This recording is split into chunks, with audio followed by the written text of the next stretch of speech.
There was a dream once to gather people with extraordinary abilities.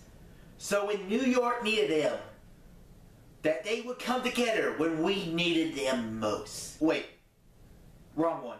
My bad. The war for New York, it's over. Not yet.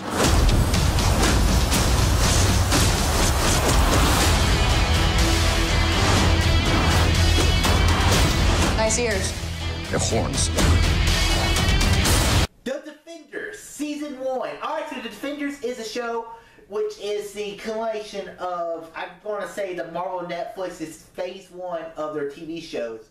This is the combining of Daredevil Seasons 1 and 2, Jessica Jones, Luke Cage, and Iron Fist. And basically throws these characters together in this 48-hour week story where they have to battle the Hand and save New York from utter destruction from, well, the Hand.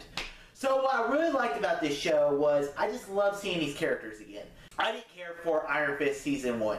I thought it was a not great show. I thought it was bad direction by Scott Buck, the showrunner who's no longer involved with Iron Fist, so that should be good. But I felt like in this season, I felt this show, it actually made me want to see more Iron Fist. I thought he was a lot better, he was a lot more lighthearted, and I really liked Finn Jones' portrayal of Iron Fist in this season.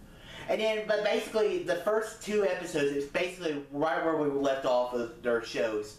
Like you have Jessica Jones. She doesn't really want to do any cases. She's just trying to stay out of it. She's still hurt by the things that's going on in Kilgrave. Luke Cage just got out of jail for Seagate Prison, and he's trying just to fit back in his life in Harlem. And then you have Matt Murdock, who he doesn't want to be Daredevil anymore. He wants to kind of live a more normal life. He wants to rekindle his friendship with Karen and Foggy. And that's really where we're getting the show, but then stuff happens and it forces them all together. And what I liked about it was each of them found a way to get to meet each other. Like you had Matt got a case by Foggy and he has to help Jessica Jones. Jessica Jones has a client and she's investigating someone, and that's how she gets involved in it. Luke Cage is helping a guy out, a boy from Harlow, and that's how he gets involved. Iron Fist is going after the Hand after the events of the season finale of Iron Fist, which I really like that they played everything into it. Let's talk about other performances, by the way. Sigourney Weaver as Alexandria, or whatever her character's name was, I thought she was absolutely brilliant in this show. I thought she was great. I mean, she's Sigourney Weaver after all, and she was just great. Another person I really liked Elektra this season. I thought Elektra, I really liked her this season. She played a really good bad guy role. And it's just such cool to see. The action in this show was cool, especially, it was like it's a hallway battle scene you see in the trailer, and the season finale.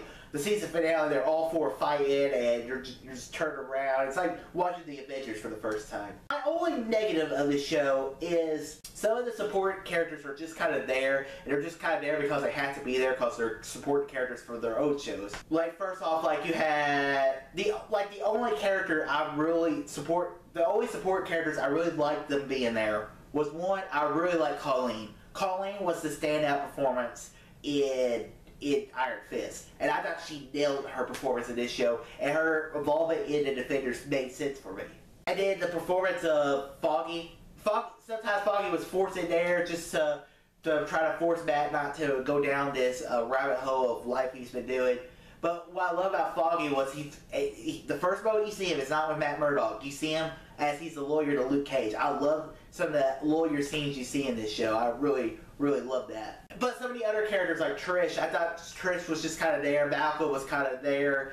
I like Misty Knight as a character. I'm really curious to see what they become of her in season 2 of Luke Cage, and apparently Iron Fist. She's gonna be in Iron Fist season 2. But her character, she was like, I'm a cop.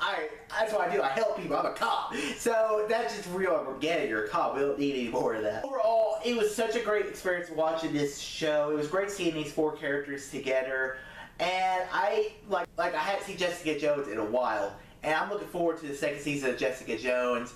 Unfortunately, this is a little spoiler, but there's no Punisher. I was hoping he would have made like a little cameo appearance in it, but he didn't. But hopefully, because Punisher's coming out either this year or the beginning of next year. If Punisher is freaking amazing, then Punisher will definitely be in Defender Season 2. But my favorite performance of the whole show was Daredevil. I thought Charlie Hawks was so good in this show that it just blew me away of how good he was in this show, and just the relationship he had with Elektra, bringing it back to Daredevil season 2. I love Defender season 1. It's a good show. Watch it if you haven't. Have you seen Defender season 1? What are your thoughts? Comment below. Let me know. Guys, if you like this video, click that thumbs up button, subscribe, see more, and tell your friends about Easy Nation. All too easy.